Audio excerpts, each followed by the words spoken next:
Eh bien salut YouTube, c'est JP de Top Factory. Aujourd'hui on se retrouve pour une vidéo un petit peu spéciale. Bon déjà vous avez vu le titre, ce n'est pas 10 mais 7 points que l'on va parcourir tout au long de cet épisode. Mais ce qui change surtout c'est la source d'information sur laquelle je me suis basé pour réaliser cette vidéo. Un bouquin baptisé « Tout le monde n'a pas eu la chance de rater ses études ». Son auteur Olivier Roland m'a contacté et m'a proposé de me l'envoyer et, si je le souhaitais, d'en faire une vidéo.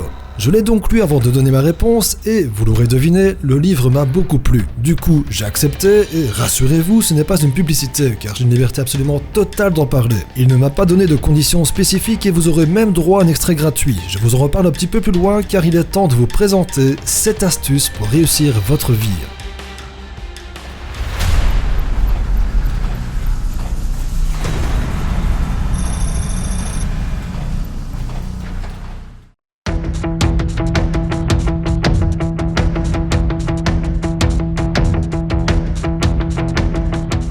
Commençons pour le commencement, l'école. La plupart d'entre nous avons la chance de vivre dans un pays où il existe un système éducatif nous permettant d'apprendre une partie des bases qui nous seront utiles à devenir la personne que nous serons dans l'avenir. Mais il y a certaines choses qui me chiffonnent avec la scolarité dite standard. Est-ce que vous vous êtes déjà posé la question de si vous vous souvenez de toute la matière qui vous a été apprise tout au long de votre parcours scolaire? Est-ce que vous n'avez pas le sentiment d'avoir eu un peu trop de théorie et pas assez de pratique? Je ne sais pas vous, mais moi, personnellement, c'est quand je mets en pratique que je mémorise le mieux. Et c'est justement là-dessus que je veux rebondir. Même les plus performants des cerveaux ont leurs limites. Et quand il s'agit d'apprendre des dizaines de pages de théorie sans les mettre en pratique, il a été prouvé qu'au bout d'un certain temps, plus ou moins long en fonction de la personne, une partie de cette matière que vous avez apprise va disparaître littéralement de votre tête à cause justement de ce manque de mise en pratique. Alors du coup, que faire? Eh bien ici, malheureusement, ce n'est ni à moi ni à vous de faire quelque chose. C'est plutôt une partie du système éducatif qu'il faudrait revoir. La société évolue et certains aspects archaïques de l'éducation doivent absolument être mis à jour. Et ça, on va dire que c'est un petit peu le boulot de nos dirigeants s'ils souhaitent évidemment que les jeunes générations réussissent dans la relève du pays. Mais rassurez-vous, il existe des façons de compenser cette déficience éducative. On voit ça de suite.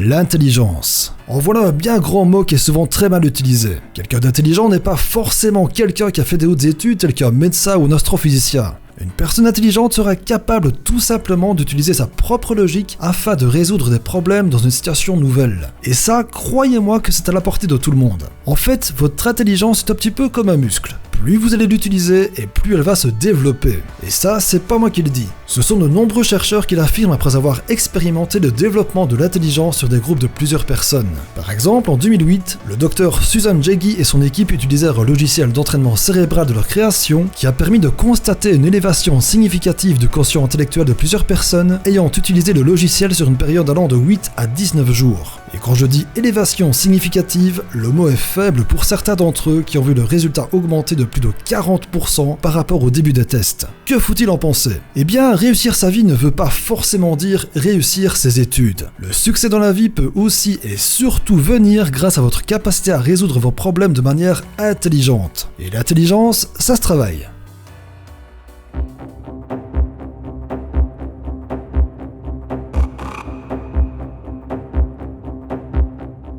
Les langues étrangères. Saviez-vous qu'on parle environ 7000 langues différentes dans le monde? Et oui, ça fait beaucoup. L'Homo sapiens se distingue aussi par ses nombreuses façons différentes d'utiliser ses cordes vocales. Vous l'aurez compris, apprendre au moins une langue étrangère est un sérieux atout pour votre vie future. Alors heureusement, dans la plupart des écoles, on nous propose un ou plusieurs cours de langue. Mais comme on a vu au premier point, les programmes éducatifs ne sont pas forcément ce qu'il y a de mieux pour assimiler les milliers de mots de vocabulaire sans compter la grammaire et la conjugaison. Et c'est un des points où je me suis retrouvé totalement dans le livre d'Olivier Roland. Je connais 3 langues. Alors évidemment le français, vous l'aurez deviné, le néerlandais et l'anglais. Je connais donc 2 langues étrangères. Dans mon exemple personnel, j'ai suivi plus d'années de cours de néerlandais que d'anglais. Mais pourtant c'est celle qu'on m'a le moins appris que je maîtrise le mieux, donc l'anglais. Pourquoi? Parce que je l'utilise quasiment tous les jours. Que ça soit à la lecture, à l'audition, l'anglais fait partie de mon quotidien. Et je n'ai pas un don pour les langues, c'est encore une fois mon cerveau qui est entraîné à ça. Du coup, vous aussi, vous pourriez tout à fait petit à petit apprendre une langue en regardant des vidéos étrangères, lire des livres, voire même utiliser des sites web qui vous proposent d'apprendre des langues et surtout qui vous proposent de la mise en pratique. Bref, tout ça pour vous dire que c'est à la portée de tout le monde. Les clés linguistiques de votre réussite sont dans votre tête.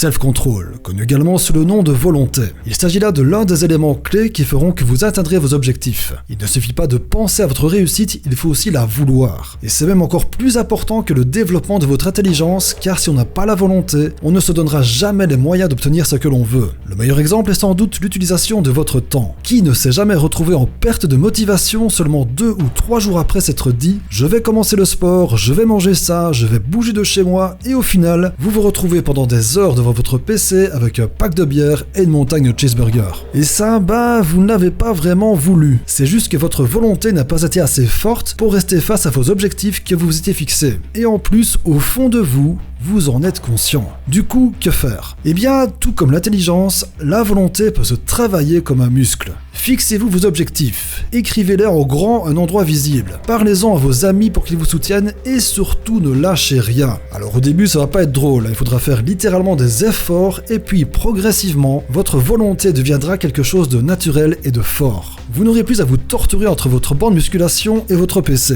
Vous choisirez naturellement ce qui est le plus adéquat en fonction du moment. Parce que bon, il ne s'agit pas non plus de vivre comme un moine ou une bonne sœur. Il est aussi très important de se lâcher, faire quelques écarts et évacuer la pression. Tout est une question d'équilibre volontaire.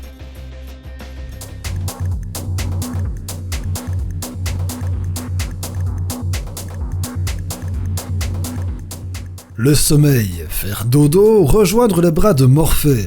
Quel bonheur de retrouver un Ludouillet pour recharger ses batteries. Je suis certain qu'un jour ou l'autre, votre mère ou votre père vous a dit qu'un bon repos est la clé d'une bonne concentration de la journée de lendemain. Et ils ont carrément raison. Le fait de dormir plongera votre corps dans une sorte d'état de nettoyage. Il va pouvoir ainsi éliminer certaines toxines, baisser le niveau de stress, reposer vos muscles, bref, toutes des tâches impossibles à effectuer lorsque vous êtes éveillé, car votre cerveau est beaucoup trop occupé à jouer au chef d'orchestre et votre corps en pleine activité. Du coup, il est ultra important que vous connaissiez votre besoin de sommeil parce qu'il n'est pas le même chez tout le monde. Certains se contentent d'une courte nuit d'environ 5 heures, tandis que d'autres hibernent jusqu'à 10 voire 12 heures pour être en forme au réveil. Mais tout n'est pas une question de durée. Il est également primordial de veiller à la qualité de votre sommeil. Et pour ça, il faudra veiller à 7 choses. La température qui doit idéalement se situer entre 15 et 19 degrés. Puis baissez la lumière 1 à 2 heures avant de vous coucher. Ensuite, silence total ou alors des bruits relaxants qui sont facilement trouvables sur YouTube. Sans oublier l'exercice physique régulier, mais pas non plus juste avant de dormir. On va dire 1 à 2 heures maximum avant. Et puis, si comme moi, vous pensez énormément à vos choses à faire quand vous vous couchez, prenez un carnet et notez tout ce qui vous passe par la tête. Ça videra votre cerveau et ça vous aidera à trouver le sommeil.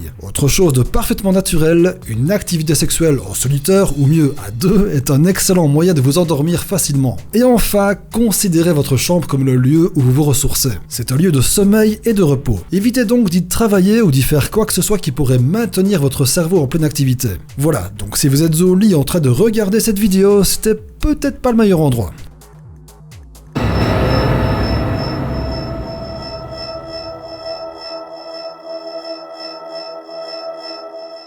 Votre futur. J'espère que vous vous êtes déjà posé au moins une fois la question « Qu'est-ce que je vais faire plus tard ?» ou « Est-ce que le métier que je fais est vraiment celui qui me convient ?» Je suis certain que vous avez tous un ou plusieurs talents exceptionnels, mais que vous n'avez pas forcément un diplôme qui prouverait à un éventuel patron que vous en êtes capable. Et c'est bien dommage de ne pas mettre à profit de telles capacités. Et pour ça, il existe une solution. Créer une entreprise. Alors évidemment, ce n'est pas une chose forcément facile. Cela peut engendrer des coûts financiers, mais aussi et surtout beaucoup de temps. Mais étant donné que vous serez le cœur de votre propre activité, vous serez d'autant plus motivé à vous consacrer à fond dans votre affaire. Parce que les heures que vous allez dépenser dans votre travail, ce seront les vôtres. Contrairement au salarié qui, lui, loue en quelque sorte son temps de travail à son patron, qui empochera également les bénéfices financiers de votre travail.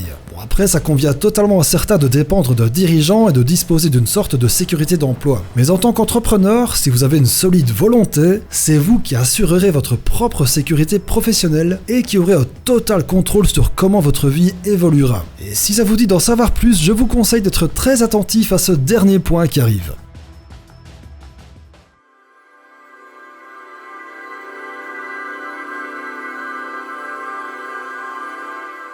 Tout le monde n'a pas eu la chance de rater ses études. Je vous l'ai dit en introduction, c'est le livre qui m'a servi de source à cette vidéo. Vous le savez déjà, j'ai été contacté par Olivier Roland qui m'a simplement proposé de m'envoyer son bouquin et, si je le voulais, d'en faire une vidéo. Je l'ai donc lu, il m'a plu et je l'ai prévenu que j'allais me baser sur certaines parties de son livre que j'ai très résumé dans cet épisode parce que bon, le livre fait quand même 518 pages mais qui valent tout le coup d'être lus, franchement. Alors, pour vous faire une description rapide, il est divisé en 2 parties principales. La première sur l'éducation, l'apprentissage et l'épanouissement de vos capacités, je me suis d'ailleurs concentré quasi uniquement sur cette partie, et la deuxième moitié du bouquin va vous apprendre toutes les ficelles pour créer votre entreprise et vous donner plein d'astuces pour éviter le cauchemar de tout entrepreneur, l'échec. Bon après, rassurez-vous, l'auteur ne vous conseille surtout pas d'arrêter vos études, au contraire. Il vous aide tout simplement à vous optimiser, à bien vous préparer si vous décidez de suivre un système alternatif efficace, et pourquoi pas à vous lancer dans votre propre entreprise.